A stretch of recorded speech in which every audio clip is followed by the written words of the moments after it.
आज हम जानेंगे लेक्चर नंबर 14। अगर आप लोग 1 से लेकर 13 तक लेक्चर नहीं देखें तो जाके देख लीजिएगा। ओके, देखिए शाहजहां के बारे में हम पढ़ रहे थे। इसका टाइम पीरियड जो है 1627 से 1657 तक रहता है।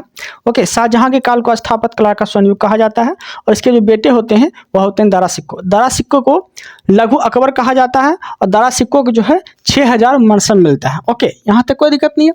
देखिए दारा सिक्को को उपाधि बोलेगा तो दारा सिक्को जो उपाधि धारण करते हैं वो उपाधि धारण करते हैं शाह इकबाल। शाह इकबाल की उपाधि धारण कौन करते हैं तो वह दारा सिक्को करते हैं, जो कि शाहजहां के बेटे होते हैं। ओके, अगला शासक कौन आते हैं तो औरंगजेब आते हैं। औरंगजेब का टाइम पीरियड पूछेगा तो 1657 से 1707 तक रहते हैं।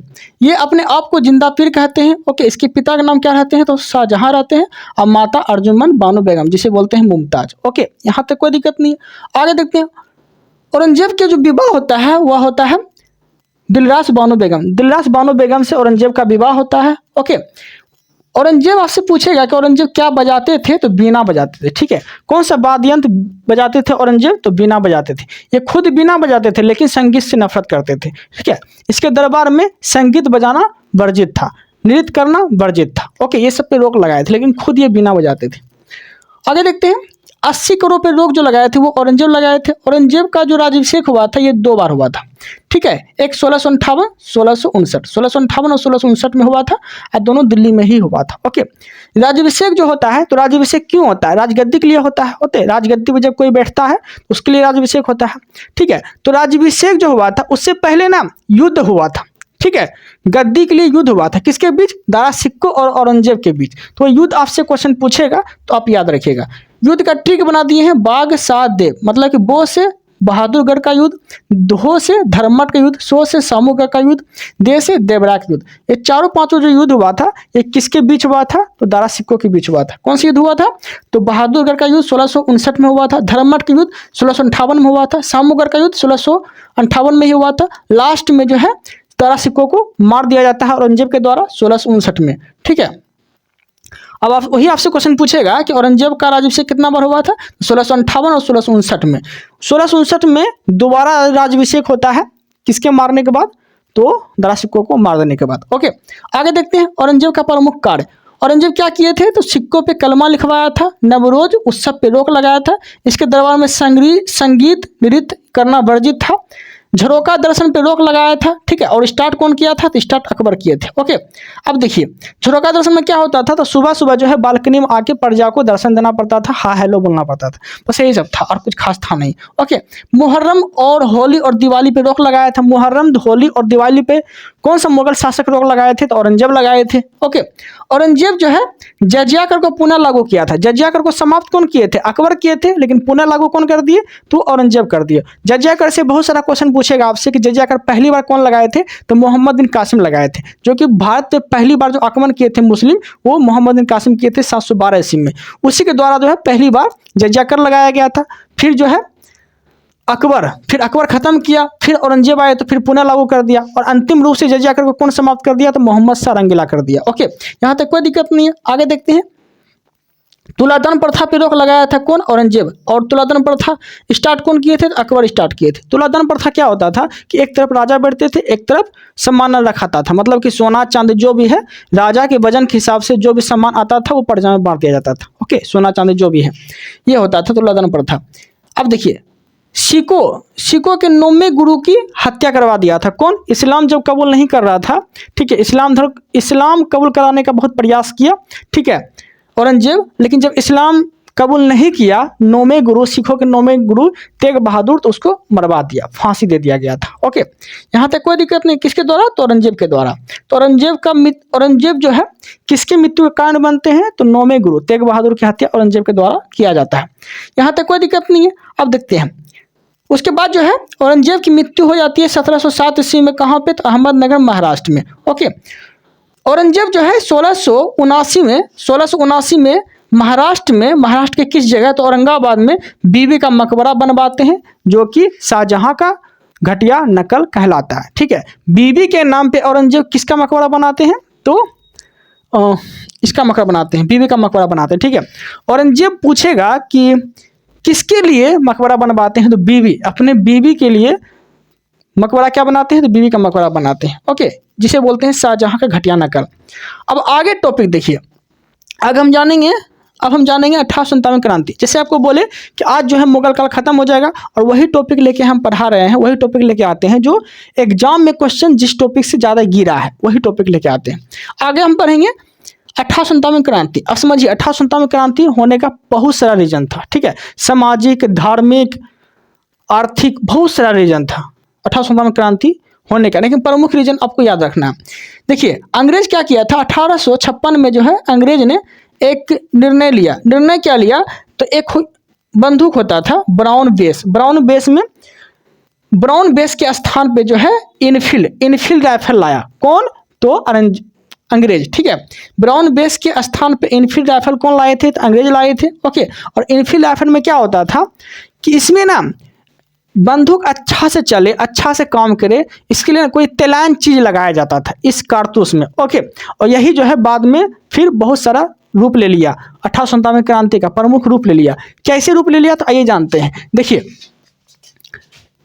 इनफील्ड राइफल आया, ठीक है, बेसफील्ड राइफल के जगह इनफील्ड राइफल आया, ओके। इसमें कारतूस का प्रयोग होता था, और कारतूस में किसका उपयोग होता था, तो गाय और सुअर की चमड़ी का इस्तेमाल होता था, ठीक है। खदका के चमड़िया को एकदम पिघला के गला के कारतूस में भरा जाता था, और ये कारतूस को जो है मुंह से छीलना पड़ता था, ठीक है।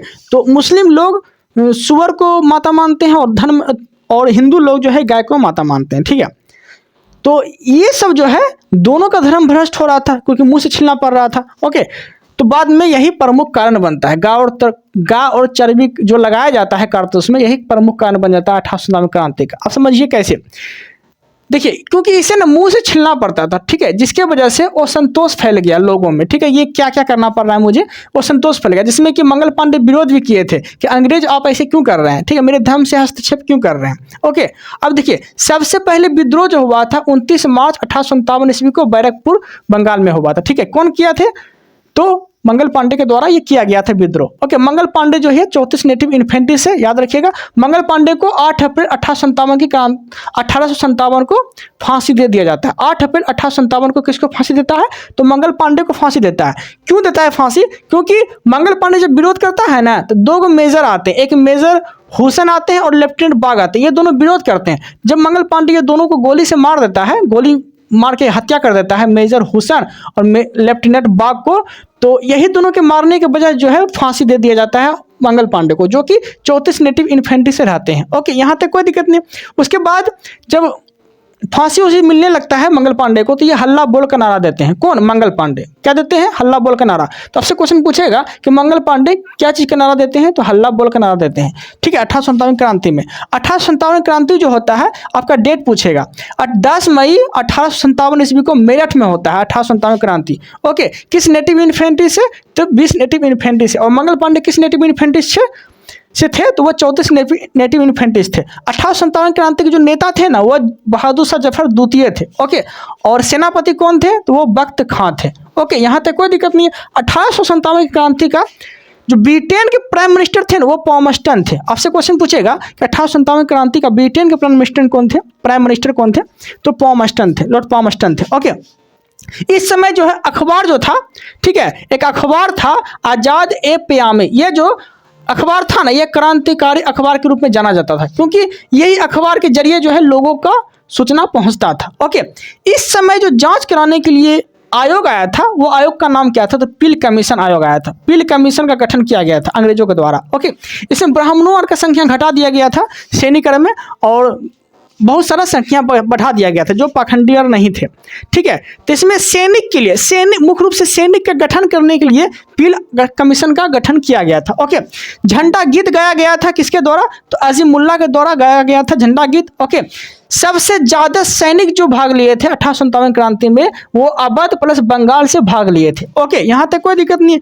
ब्रिटेन में 1857 क्रांति को कौन से नाम से जाना जाता था, ठीक है, तो इंडियन म्यूटिनी के नाम से जो है ब्रिटेन में 1857 क्रांति को जाना गया था, ओके। याद रखिएगा ब्रिटेन में 1857 क्रांति को किस नाम से जाने गए थे, तो इंडियन म्यूटिनी के नाम से ये जाने जाते थे, ओके। अब देखिए मद्रास जो है 1857 क्रांति में भाग नहीं लिए थे, ओके।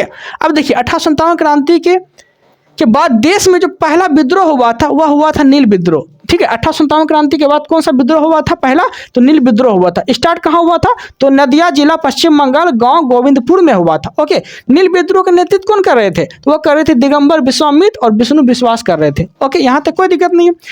नील विद्रोह का जो उल्लेख मिलता है ये नील दर्पण में मिलता है, जिसके लेखक कौन है? दीनबंधु मित्र है, दीनबंधु मित्र है। ओके, यहाँ तक कोई दिक्कत नहीं है। आगे कुछ मत देख लेते हैं। 1857 क्रांति के इतिहासकार का कुछ मत था, ठीक है। वो मत दिया था क्या क्या? तो एक मत क्या दिया था? यह भारत का प्रथम स्वतंत्रता संग्राम था। ये किसने बोला था? तो बी डी सावरकर बोले थे। यह एक राष्ट्रीय विद्रोह था। ये कौन बोले थे? डिजरेली बोले थे।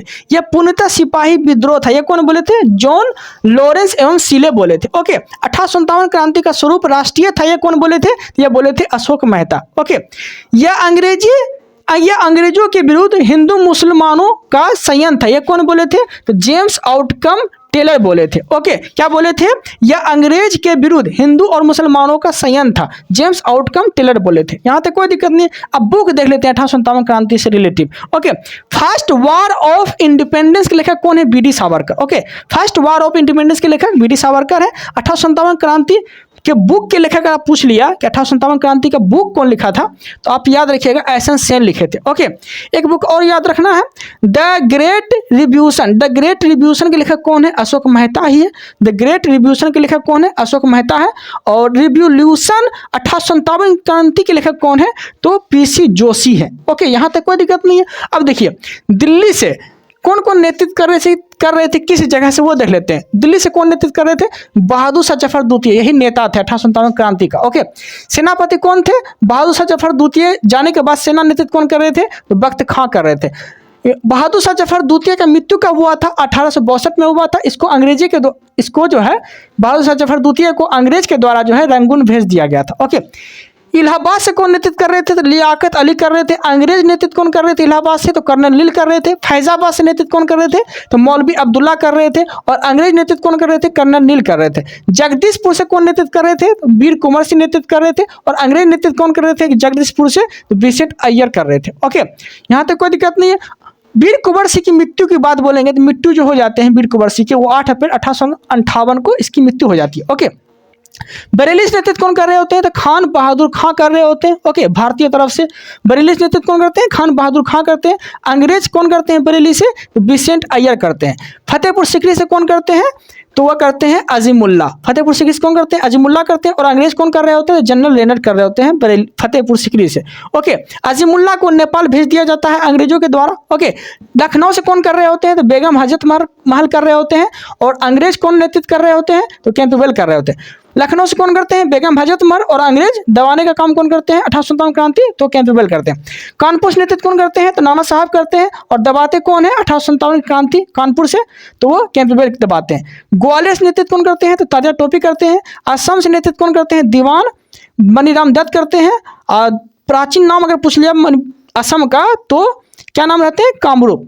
असम का प्राचीन नाम कामरूप रहते हैं। झांसी से नेतृत्व कौन करते हैं? तो लक्ष्मीबाई कर रहे होते हैं। और अंग्रेज नेतृत्व कौन कर रहे होते हैं झांसी से? तो वो हुरोज कर रहे होते हैं। ठीक है, लक्ष्मीबाई के दत्तक पुत्र होते हैं। वो दत्तक पुत्र का क्या नाम रहते हैं? तो दामोदर राव। दामोदर राव जो रहते हैं वो दत्तक पुत्र होते हैं लक्ष्मीबाई का, जिसे बोलते हैं झांसी की रानी। ओके, 1857 की क्रांति मतलब 1857 क्रांति को किस उर्दू कवि ने देखा था? तो वह देखे थे मिर्जा गालिब। ठीक है, यहाँ तक कोई दिक्कत नहीं है। अब देखिए शिक्षित लोग जो है मतलब कि शिक्षक लोग जो है 1857 की क्रांति में भाग नहीं लिए थे। शिक्षक लोग 1857 क्रांति में भाग नहीं लिए थे। ओके, यहाँ तक कोई दिक्कत नहीं है।